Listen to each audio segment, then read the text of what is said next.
Bueno, vamos a tratar de terminar con el primer tema, de aquí a las 10 que me empieza la adoración. Vamos a seguir leyendo lo que el hombre debería de haber sido. Dice, al hombre le fue asignado su puesto, su oficio de soberano sobre todas las cosas creadas. Le daba el oficio de crecer continuamente en belleza, en santidad, en sabiduría, en riqueza, hasta elevarlo a la semejanza de su Creador, pero siempre debía hacerse dominar, guiar, para dar campo libre al Fiat Supremo de formar su vida divina en él. Punto esencial. Para que todo esto que nos ha ido diciendo se lleve a una realidad, se necesita que la vida divina, que el Fiat divino esté en nosotros. Que la divina voluntad tenga su puesto regio en nosotros y nuestra voluntad simple y sencillamente se asocie a lo que la divina voluntad quiere hacer.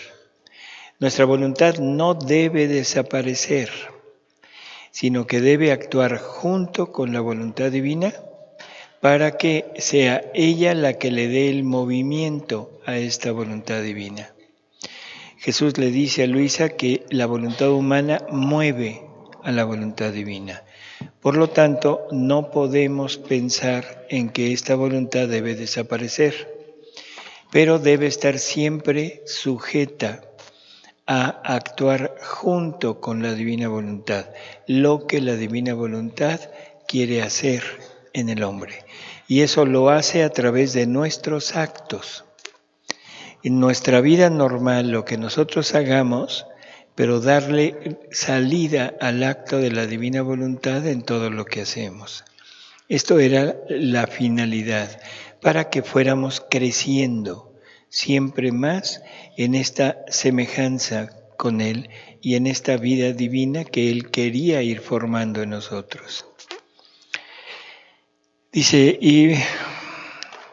pero siempre debía hacerse dominar, guiar, para dar campo libre al Fiat Supremo de formar su vida divina en Él, para poder formar este continuo crecimiento de bienes y de belleza con la felicidad sin fin.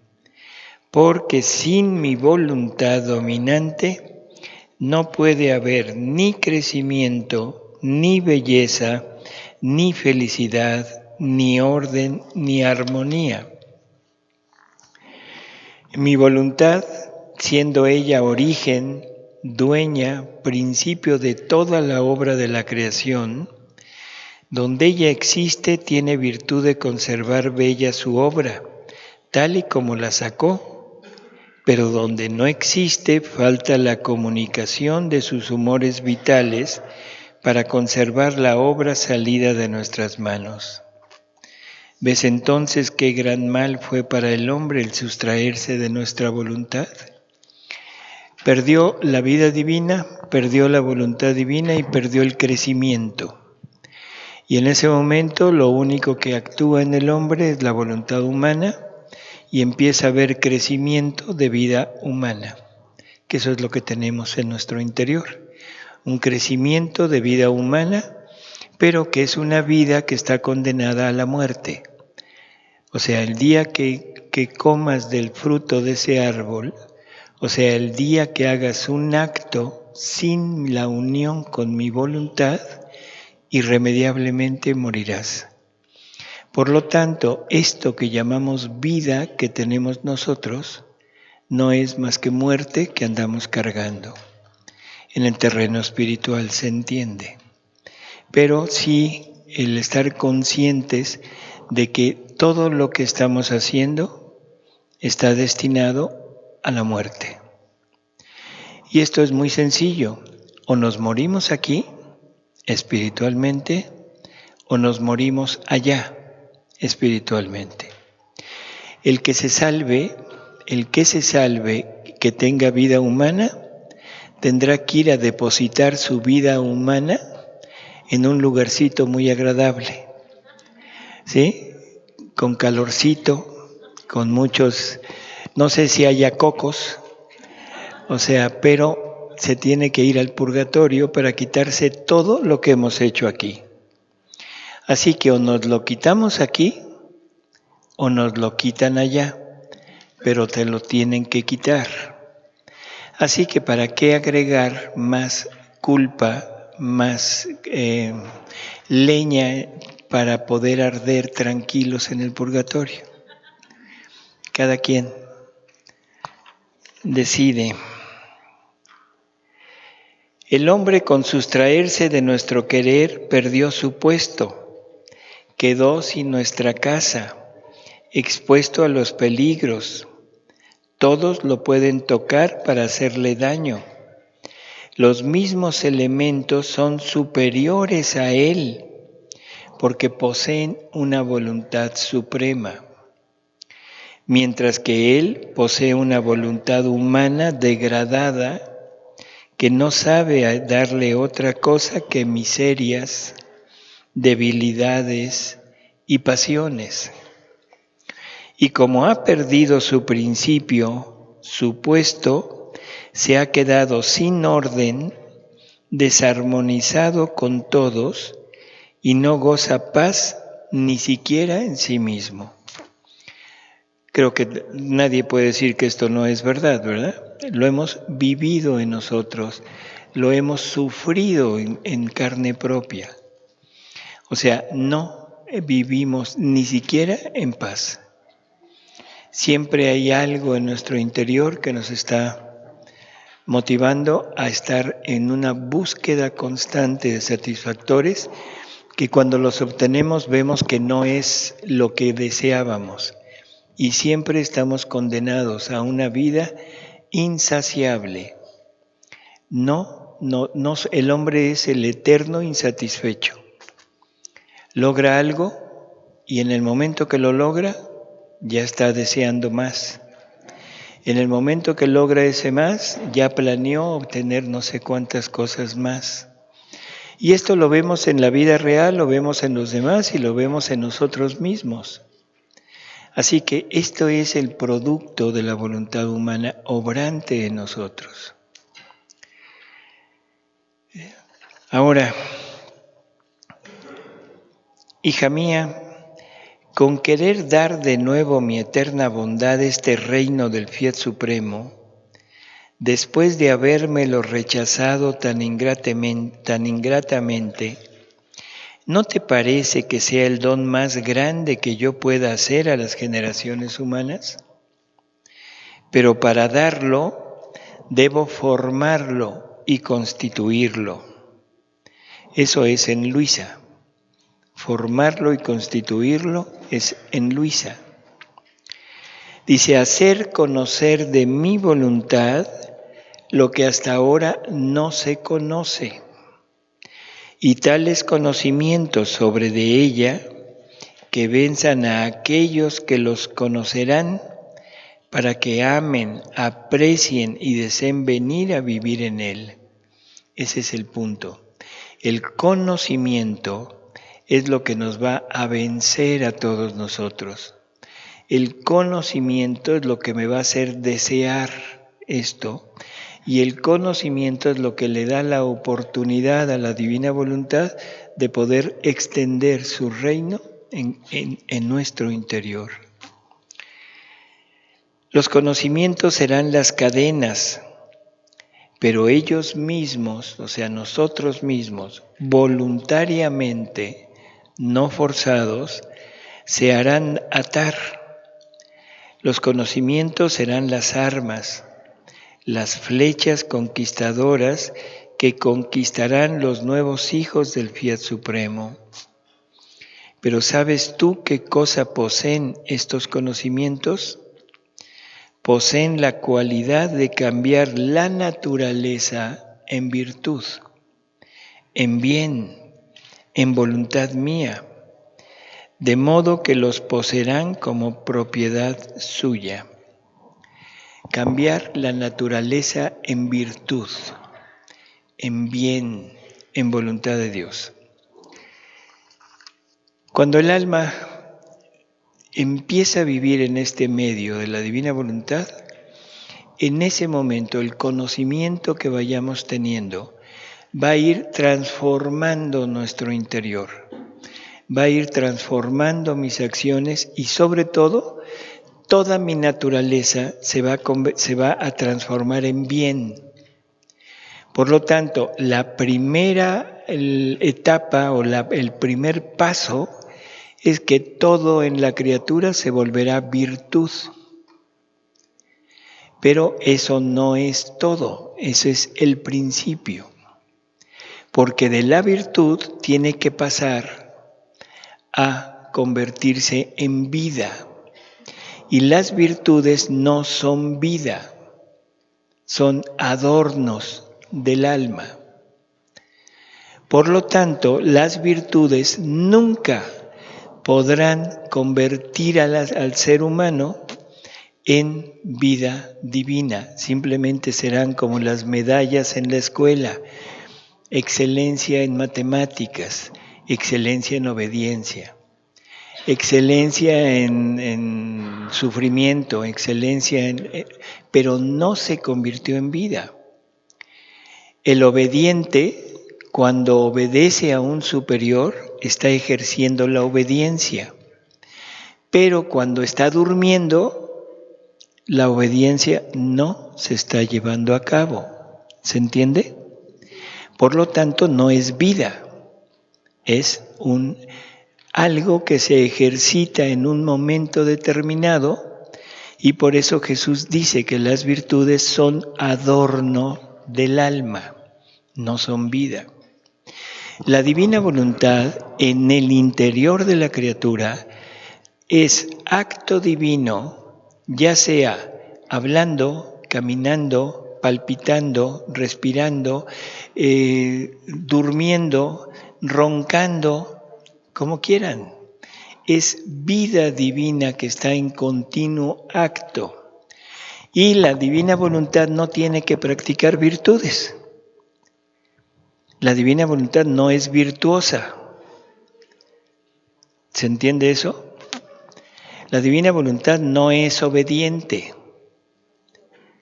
La divina voluntad no es casta.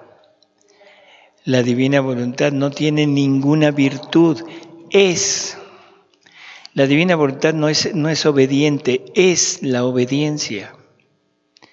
La divina voluntad no es casta, es la castidad.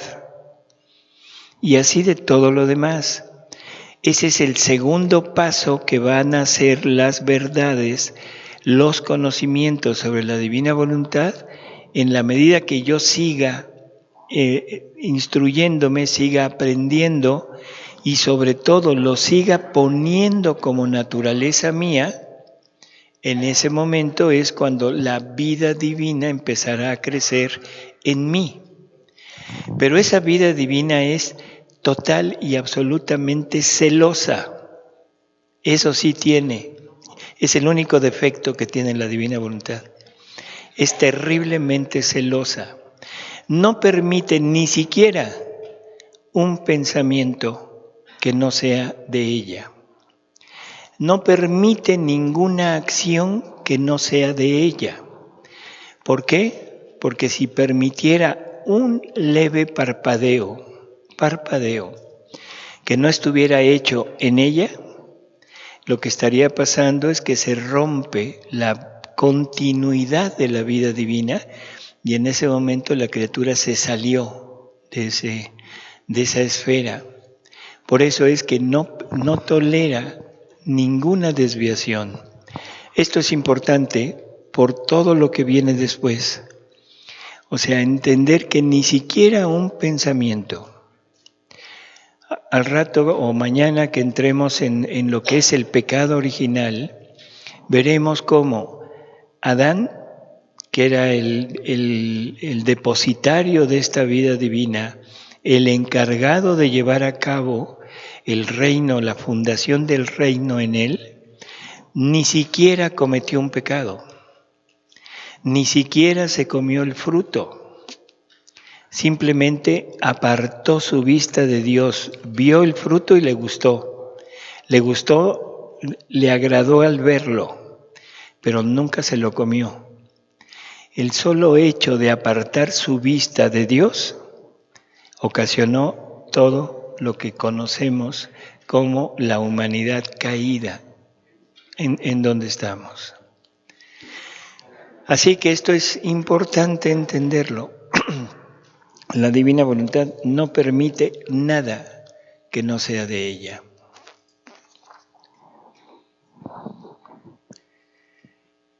Dice Adán, mientras estuvo en el Edén terrenal y vivió en el reino del supremo querer, conoció todos los conocimientos por cuanto a criatura es posible de lo que pertenecía al reino que poseía.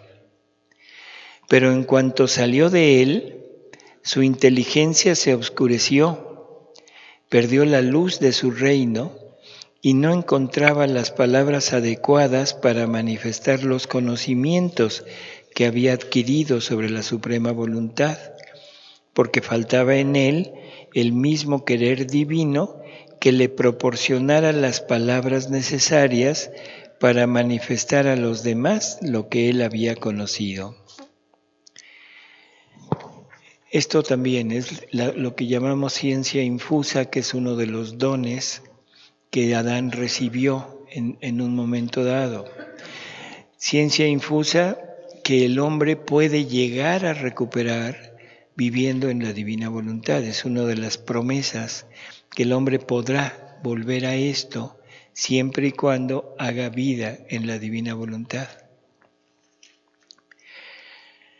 Dice esto por parte suya, y mucho más que cada vez que recordaba su sustracción de mi voluntad, el sumo bien que había perdido, sentía tal dolor que lo volvía taciturno, porque estaba sumergido en el dolor de la pérdida de un reino tan grande y por los males irreparables causados por eso.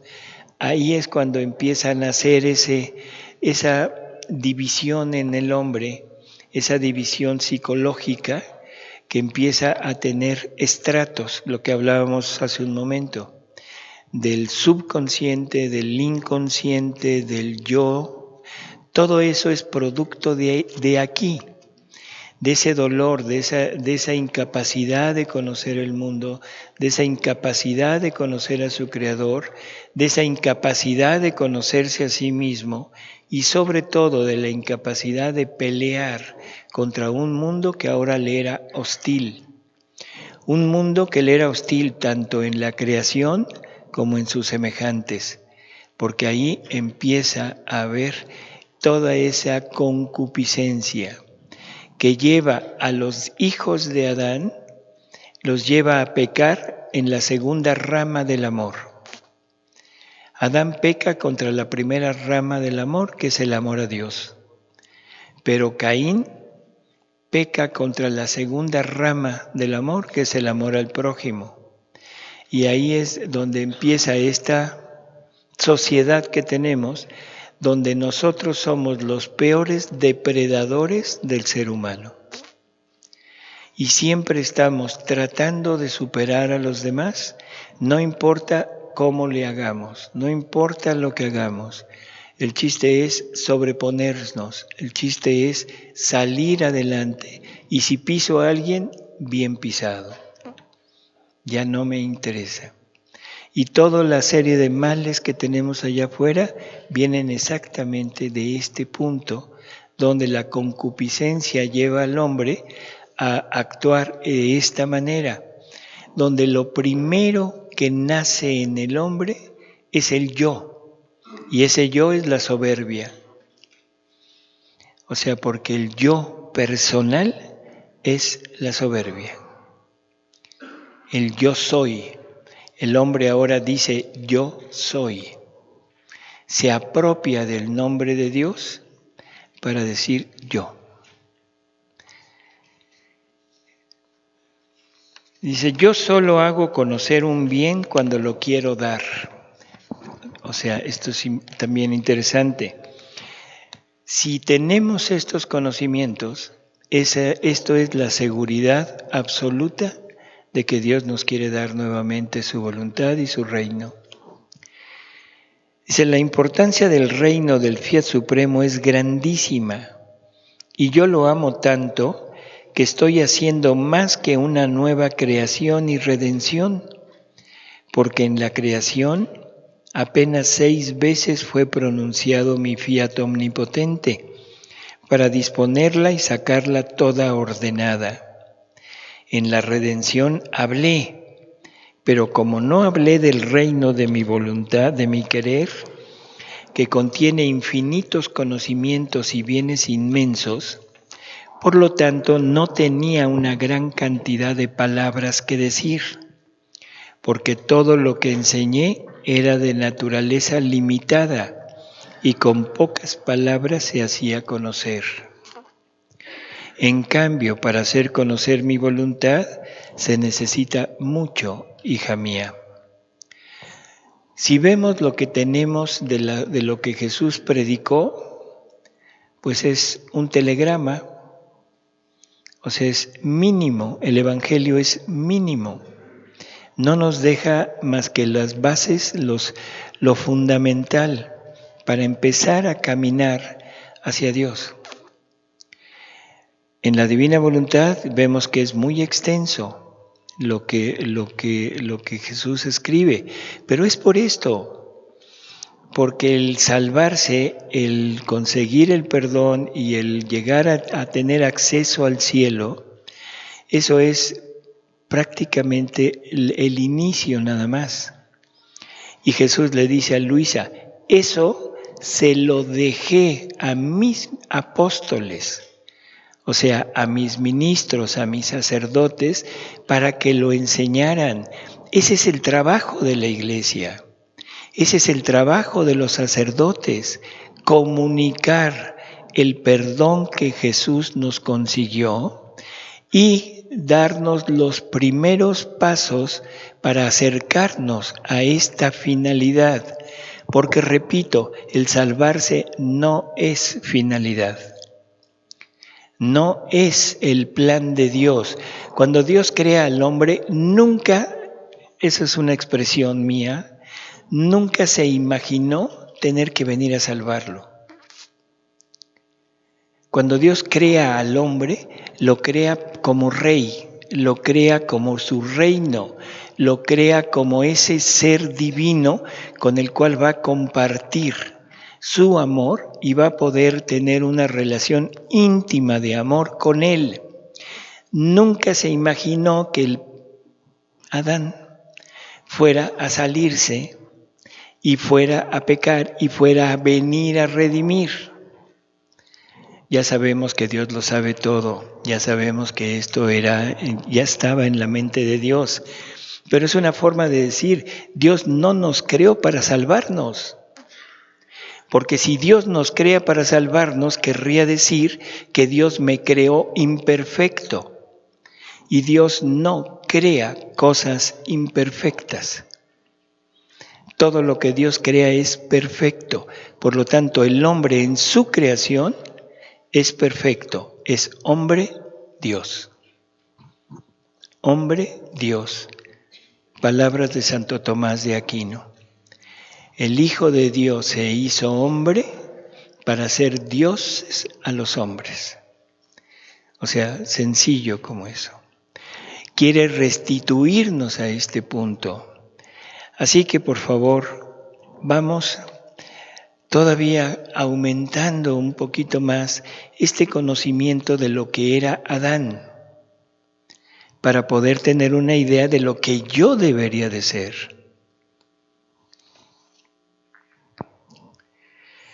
Dice, antes de que el hombre pecase, mi divinidad no estaba oculta al hombre, porque con girarme en torno, él era mi reflejo, por tanto era la pequeña luz.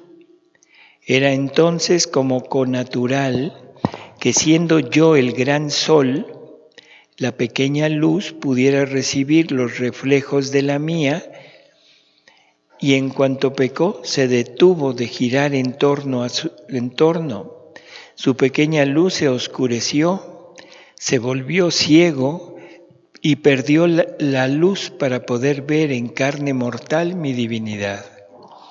Si recordamos el Génesis, Dios se paseaba en el jardín y platicaba con su criatura. Esto nos da una idea de esa intimidad de Dios con el hombre. Eso nos da una idea de que el cielo no era una esperanza. El cielo se estaba viviendo en la tierra. Dios extendió el cielo a la tierra y la tierra y el cielo era exactamente lo mismo, porque el cielo es donde está Dios. El cielo es donde está su voluntad. Ese es el cielo. No es un lugar allá arriba, es un estado de unión con Dios. Así que en el momento de la creación del hombre, el hombre fue creado en el cielo. El cielo se extendió a la tierra y ahí deberíamos de seguir todos nosotros. Y Jesús le dice a Luisa, hija, ¿por qué no quieres aprender a vivir vida de cielo desde aquí? ¿Por qué no quieres reintegrarte a mi voluntad? ¿Y por qué no quieres volver a vivir en esta intimidad conmigo? Y si la vives conmigo, la vives con el Padre. Y si la vives con el Padre, la vives con el Espíritu Santo. Y si la vives con nosotros, la vives con María. Y la vives con todos los ángeles, y la vives con todos los bienaventurados. ¿Por qué no quieres extender el cielo a la tierra? Eso es lo que Luisa hizo. Cuando decimos, en ella se fundó el reino, ¿qué estamos diciendo? El cielo volvió a bajar a la tierra. El cielo está en la tierra. El único chiste es que nosotros queramos entrar a este cielo, no a un reino abstracto. No es algo así utópico, es algo real, es una convivencia con Dios, no es a través de alguien. Ya no es una convivencia a través de una, práctica religiosa, a través de sacramentos. Ya no es una convivencia a través de los sacerdotes. Es una convivencia directa con Dios, donde Dios se hace actor de todo lo nuestro, donde Dios se hace espectador de todo lo nuestro, donde Dios se toma el trabajo de enseñarnos a nosotros, donde ya no necesitaremos a nadie que nos instruya, y eso es promesa de Jesús. Yo los voy a enseñar, yo los voy a conducir, yo los voy a limpiar, yo los voy a sanar, yo los voy a purificar. Siempre es yo y el alma, yo y el alma. Ahí es a donde debemos entrar, a vivir de cielo desde aquí. El único problema es que vivir de cielo significa quitarnos todo lo que somos. Vivir de cielo quiere decir renunciar a todo lo que yo creo que es bueno, renunciar a todo lo que yo he formado en mi vida. Por lo tanto, es dificilísimo que el hombre acepte. Y también Jesús se lo dice a Luisa, hija mía, serán pocos los que acepten este don que les estoy ofreciendo. Es un ir en sentido contrario del mundo. Es un encaminarnos en sentido contrario hacia toda esa masa del mundo que viene en un sentido, pero el alma que quiere vivir en la divina voluntad, el alma que quiere unirse a Dios, tiene que caminar en sentido contrario. Un río, todos nadando a favor de corriente y uno nadando contra corriente.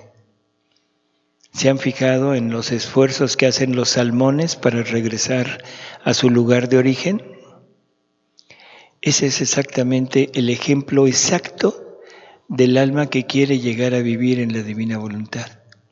El problema es que hay osos esperándonos. Osos esperándonos que se comen a los salmones en ese esfuerzo que hacen. ¿Y quiénes son esos osos? El demonio no. El yo, mi voluntad. Esos son los osos. Siempre le achacamos la culpa al demonio. Pobrecito demonio. Bueno, es un decir. O sea, no todo es culpa de él. El verdadero demonio lo traemos aquí. Y si ustedes estuvieran aquí, verían puros demonios. Bueno, menos el Padre. O sea, ese es el problema. Tenemos en nuestro interior a nuestro peor enemigo, que se llama voluntad humana.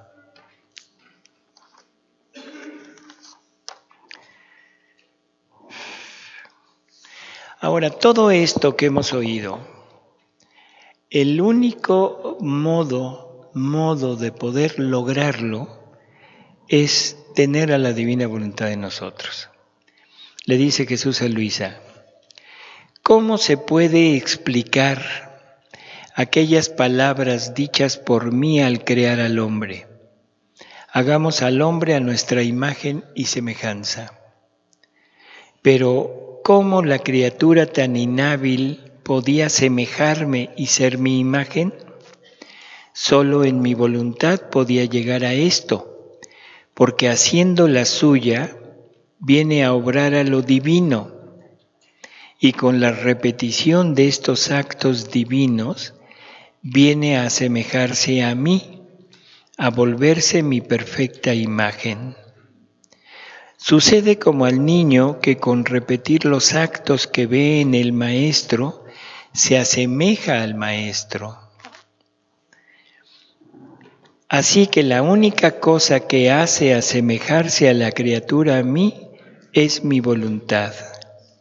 Por eso tengo tanto interés en que la criatura, haciendo la suya, cumpla la verdadera finalidad para la cual ha sido creada. Este es el panorama que Dios creó. ¿No les parece que es diferente al panorama que tenemos?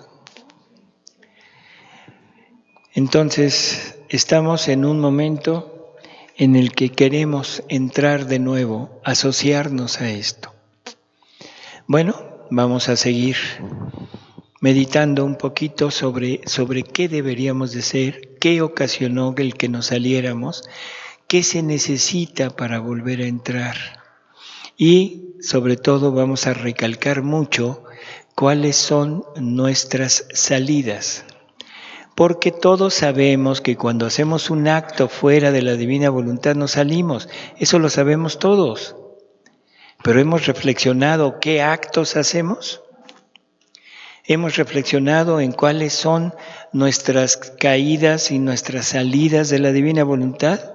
No, porque seguimos pensando que vivimos en la divina voluntad, pero seguimos obrando en contra de la divina voluntad. Bueno, no sé si se oyó, creo que no, ¿verdad? Ella dijo algo ahorita muy, muy importante.